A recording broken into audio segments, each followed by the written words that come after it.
Hello friends, स्वागत है आप सभी का एग्जाम प्लेटफॉर्म में। तो आज हम लोग सीटेट दिसंबर 2024 जिसके लिए आज हम लोग प्रीवियस ईयर का पेपर देखेंगे। तो ये पेपर आपका जो 7 जुलाई 2024 का है। तो आज हम लोग सीडीपी के टोटल 30 क्वेश्चन को देखेंगे। तो सबसे पहले आप लोग एग्जाम प्लेटफॉर्म पे नए हैं तो आप लोग एग्जाम प्लेटफॉर्म को ज़रूर सब्सक्राइब कर लीजिए। तो चलिए देखते हैं। आज का फर्स्ट क्वेश्चन है आपका, प्रगतिशील शिक्षा में बच्चों को किस तरह देखा जाता है। तो प्रगतिशील कक्षा कक्ष के बारे में आप लोग जानते होंगे कि एक प्रगतिशील कक्षा कक्ष क्या होता है। तो उसमें बच्चे और शिक्षक दोनों सक्रिय रूप से कार्य करते हैं। ठीक उसी टाइप का क्वेश्चन है कि प्रगतिशील शिक्षा में बच्चों को किस तरह देखा जाता है। तो ऑप्शन नंबर जब आप लोग 3 को देखेंगे, ज्ञानवर्धक और अर्थ की रचना करने वाले, तो ऑप्शन नंबर 3 आपका राइट आंसर हो जाएगा। प्रगतिशील कक्षा कक्ष में बच्चों को ज्ञानवर्धक और अर्थ की रचना करने वाले के रूप में देखा जाता है। इसके अलावा जैसे 4 ऑप्शन को देखेंगे, कमज़ोर और सुरक्षा की ज़रूरत, ये तो गलत ही हो जाएगा। आज्ञाकारी और केवल, देखिए केवल वर्ड लगा हुआ, ये भी आपका निगेटिव हो जाएगा। इस तरह से जो ऑप्शन को आप लोग छोड़ते चले जाएंगे। तो यहाँ पे ऑप्शन नंबर 3 आपका सबसे सटीक है। तो ऑप्शन नंबर 3 को आप लोग टिक करेंगे। उसके बाद देखिए सेकंड नंबर है, छात्रों के लिए कक्षा में प्रतिक्रिया सबसे अधिक प्रभावी होती है जब। तो छात्रों के लिए कक्षा में प्रतिक्रिया सबसे अधिक कब प्रभावी होता है। तो चारों ऑप्शन को देखने के बाद यहाँ पे ऑप्शन नंबर 2 आपका राइट आंसर हो जाता है। यह सीखने की गतिविधि के दौरान और पश्चात भी होता है।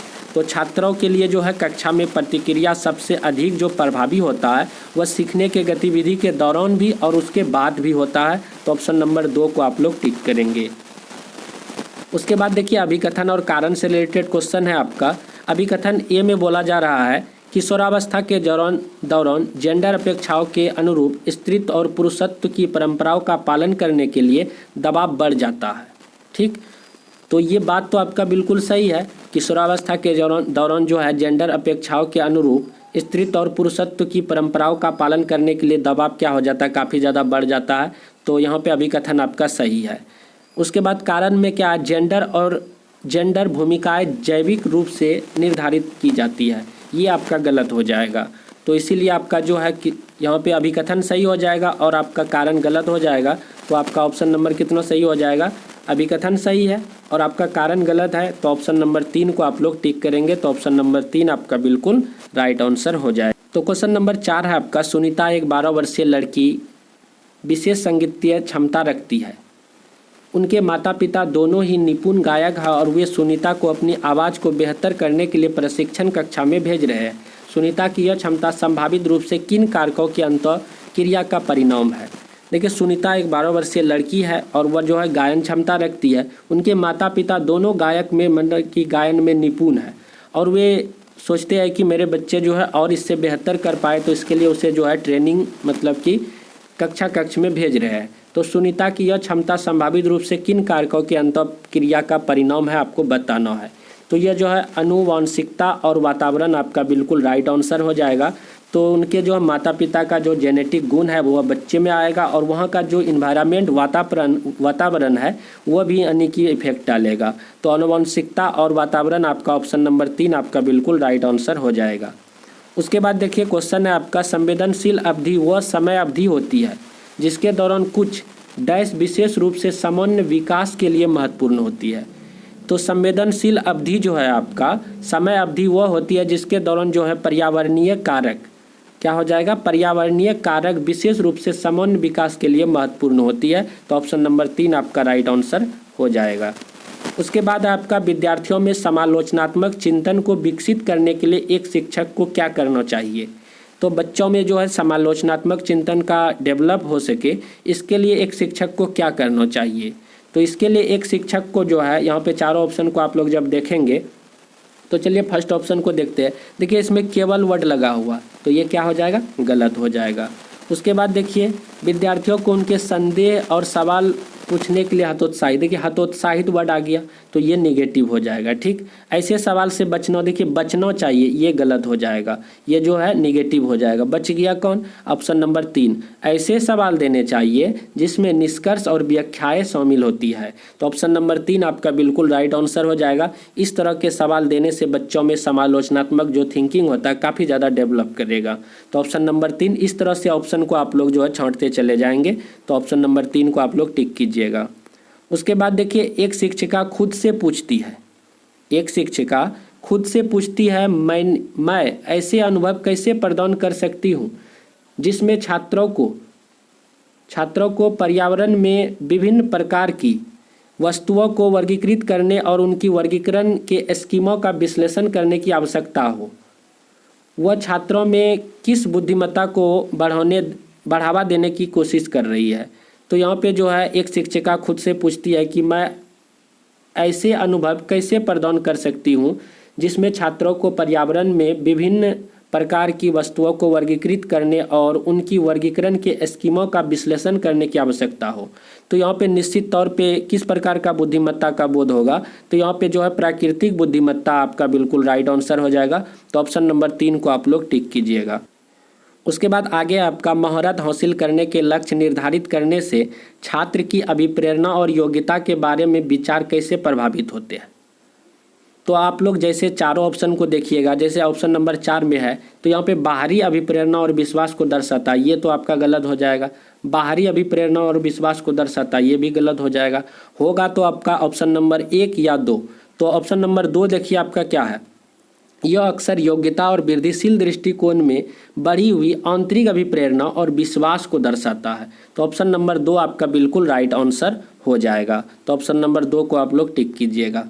उसके बाद देखिए क्वेश्चन है आपका, रमा एक शिक्षिका है जो वाइगोत्स्की के सिद्धांत को अपनी कक्षा में लागू कर रही है और वह एक चुनौतीपूर्ण कार्य को पूरा करने के लिए अपने छात्रों को समूह में काम करने के लिए नियुक्त करती है। कार्य के दौरान एक छात्र एक महत्वपूर्ण संकल्पना को समझने के लिए संघर्ष करता।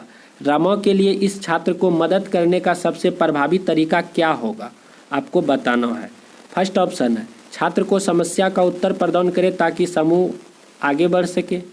छात्र को समस्या को स्वयं हल करने का प्रयास करने के लिए प्रोत्साहित करे। ऑप्शन नंबर 2 को आप लोग जैसे ही देखें तो आपको लग रहा होगा कि ये बिल्कुल सही जवाब है। देखिए छात्र को समस्या को स्वयं हल करने का प्रयास करने के लिए क्या करेंगे, प्रोत्साहित करेंगे। तो ऑप्शन नंबर 2 आपका बिल्कुल राइट आंसर हो जाएगा। जब बच्चे कोई भी चीज़ को समझने के लिए संघर्ष कर रहा, उसे समझ में नहीं आता, तो एक शिक्षक होने के नाते आपका फर्ज बनता है कि बच्चे को क्या कहेंगे, आप खुद से इस चीज़ को जो है मतलब इसका हल निकालिए और इसे समझने का प्रयास कीजिए। तब उस बच्चे में ज़्यादा जो है क्या होगा, उसका जो है थिंकिंग पावर यानी कि समालोचनात्मक विकास भी ज़्यादा उसमें डेवलप करेगा। उसके बाद आगे अभिकथन है आपका,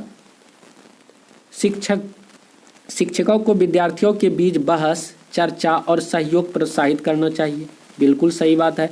बच्चे से शिक्षक जितने बात विचार करेंगे उससे बच्चों में ज़्यादा मतलब कि डेवलप होगा, उसका समालोचनात्मक, रचनात्मक, ये सारे जो है मतलब कि ज़्यादा उसमें विकास होगा। उसके बाद कारण में कहता ज्ञान उत्पादन एक निष्क्रिय प्रक्रिया हो गया, या बस अब हम लोगों को इसको पढ़ना ही नहीं है। जैसे यहाँ पे ज्ञान एक उत्पादक निष्क्रिय प्रक्रिया है तो ये यहाँ पे गलत हो गया, क्योंकि ज्ञान उत्पादक एक सक्रिय प्रक्रिया, बट यहाँ पे बोला जा रहा है निष्क्रिय है, तो ये तो गलत हो गया। तो अभिकथन ही आपका सही है और आपका कारण गलत है। ऑप्शन नंबर 3 आपका बिल्कुल राइट आंसर हो जाएगा। उसके बाद आगे है आपका, छात्रों के विविध समूहों को पूरा करने के लिए निम्नलिखित में से कौन सा सांस्कृतिक रूप से उत्तरदायी शिक्षण का सही वर्णन करता है। तो छात्रों के विविध समूहों को पूरा करने के लिए निम्नलिखित में से कौन सा सांस्कृतिक रूप से उत्तरदायी शिक्षण सही वर्णन करता है। तो यहाँ पे देखिए सुविचारित भी हो जाएगा, अनुकूलित भी हो जाएगा, विभेदित भी हो जाएगा। आपका सिर्फ ऑप्शन नंबर 4 आपका गलत हो जाएगा। तो इसीलिए ऑप्शन नंबर 1, 2 और 3 जिसमें है वो आपका राइट आंसर हो जाएगा। तो ऑप्शन नंबर 3 आपका बिल्कुल सही जवाब हो जाएगा। सिर्फ आपका यहाँ से मानवीकृत आपका जो है छट जाएगा। 1, 2, 3 किस में है, तो ऑप्शन नंबर 3 में है। तो ऑप्शन नंबर 3 आपका बिल्कुल राइट आंसर हो जाएगा। उसके बाद देखिए आगे है आपका अभिकथन से रिलेटेड। अभिकथन ए में बोला जा रहा है, स्कूलों को उस ढांचे के भीतर कार्य करना चाहिए जो तैयार उत्पाद और सीखने के परिणाम का आकलन करते हैं। बिल्कुल सही बात है। सीखना पक्के तौर पे अनुक्रमिक और पदानुक्रमित है। देखिए अभिकथन में यहाँ पे क्या बोला जा रहा था, स्कूलों को यानी कि स्कूलों को उस ढांचे के भीतर कार्य करना चाहिए जो तैयार उत्पाद और सीखने के परिणाम के आकलन करते। देखिए ये भी आपका हम यहाँ पे बोल दे सही, बट ये भी आपका गलत हो जाएगा। देखिए स्कूलों को उस ढांचे के सिर्फ भीतर ही कार्य करना चाहिए, इसलिए आपका अभिकथन भी गलत हो रहा है यहाँ पे। और सीखना पक्के तौर पे अनुक्रमिक और पदानुक्रमित है, ये भी गलत हो जाएगा। तो यहाँ पे दोनों ही गलत हो जाएगा, ऑप्शन नंबर 4 आपका बिल्कुल राइट आंसर हो जाएगा। उसके बाद आगे आपका लेव वागोत्स्की के अनुसार भाषा और विचार के बीच क्या संबंध है।